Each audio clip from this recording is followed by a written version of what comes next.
सब मिथिलावासी के प्रणाम करै छी। एकटा पारंपरिक राम भजन सुने जाओ। राम जी से पूछे, राम जी से पूछे, जनकपुर के नारी बता द बबुआ।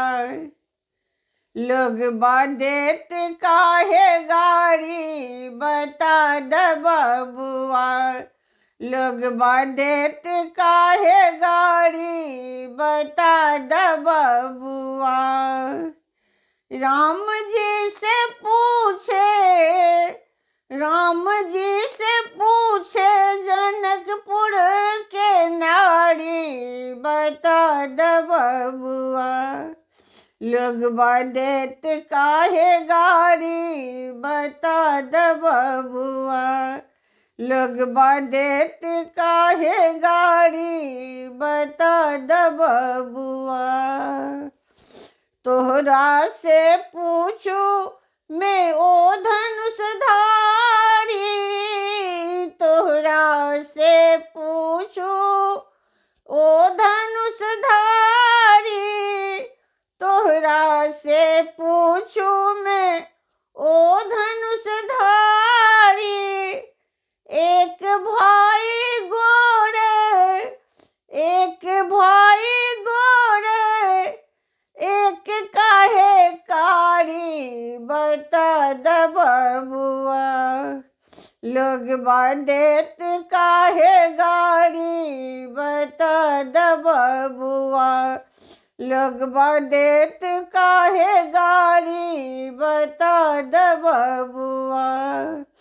राम जी से पूछे, राम जी से पूछे, जनकपुर के नारी बता द बबुआ। लोग देत काहे गारी बता द बबुआ। लोग देत काहे गारी बता द बबुआ। ए बूढ़े बाबा के पकल पकल दाढ़ी, बूढ़ा बाबा के पकल पकल दाढ़ी। बूढ़ा बाबा के पकल पकल दाढ़ी। बूढ़े बाबा के पकल पकल दाढ़ी। देखन में पातरी, देखन में पातरी, खाए भारी थारी बता द बबुआ। लोग देत काहे गारी बता द बबुआ। लोग देत काहे गारी बता द बबुआ। राम जी से पूछे, राम जी से पूछे, जनकपुर के नारी बता द बबुआ।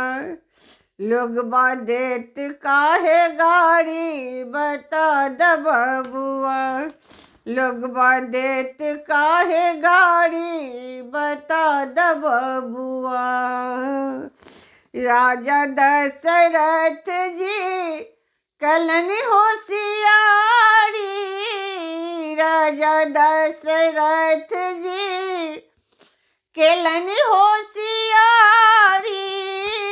राजा दशरथ जी कलन होशियारी। एकटा मरद पर, एकटा मरद पर, तीन तीन गो नारी बता द बबुआ। लोग देत काहे गारी बता द बबुआ। लोग देत काहे गारी बता द बबुआ। राम जी से पूछे, राम जी से पूछे, जनकपुर के नारी बता द बबुआ।